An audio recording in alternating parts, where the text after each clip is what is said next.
Namaku Hanif, aku tinggal seorang diri di sebuah apartemen di Segitiga Emas Jakarta, atau orang bilang jantung kota Jakarta. Aku sendiri seorang pekerja kantoran yang bekerja di salah satu perusahaan asuransi yang memang bermarkas di ibu kota. Sudah beberapa bulan ini aku hidup sendiri semenjak perceraianku dengan istriku, karena kami belum mempunyai anak, jadi aku bisa langsung terlepas dari ikatan hubungan ini. Kami jadi tak pernah bertemu lagi dan bahkan tak saling kenal lagi.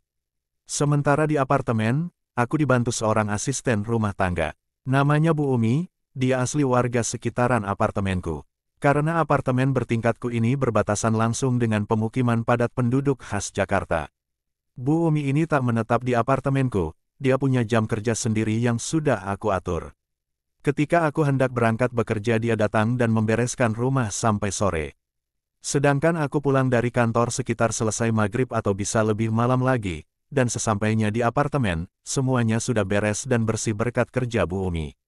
Jadi aku bisa langsung bersantai dan istirahat. Oh iya, aku juga memberikan Bu Umi kunci cadangan, kalau nanti dia butuh. Lagi pula aku percaya dengannya. Pada suatu hari aku hampir saja terlambat berangkat ke kantor. Tapi karena Bu Umi datang dan mengetuk pintu, aku jadi terbangun dan segera bersiap pergi kerja.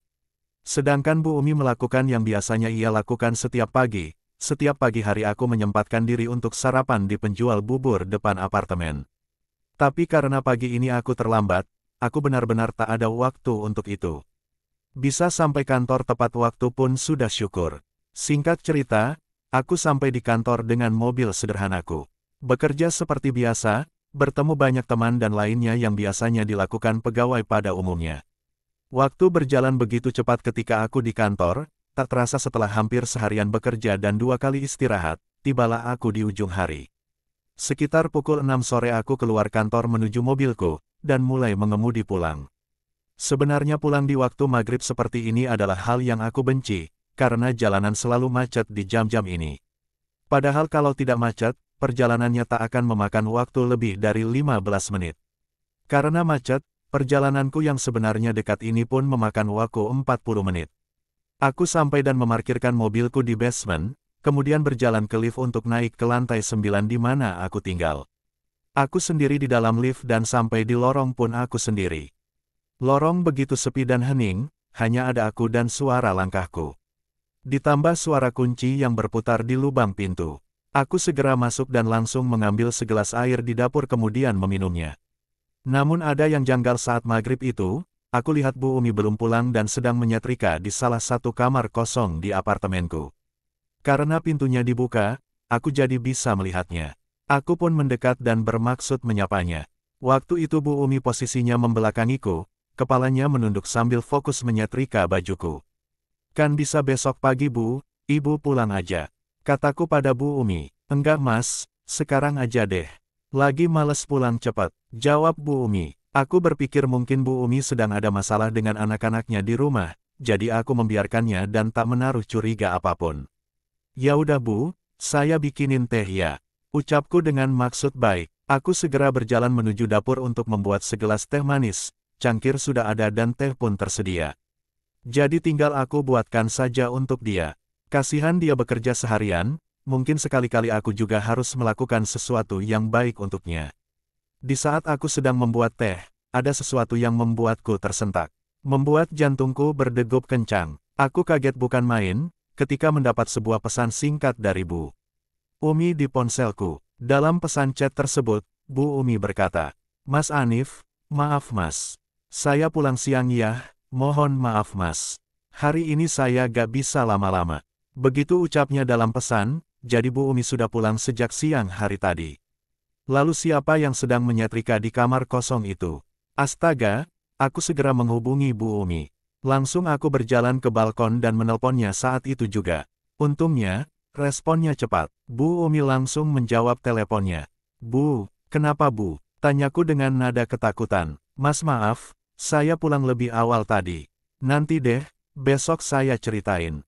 Ada yang gak beres di apartemen Mas.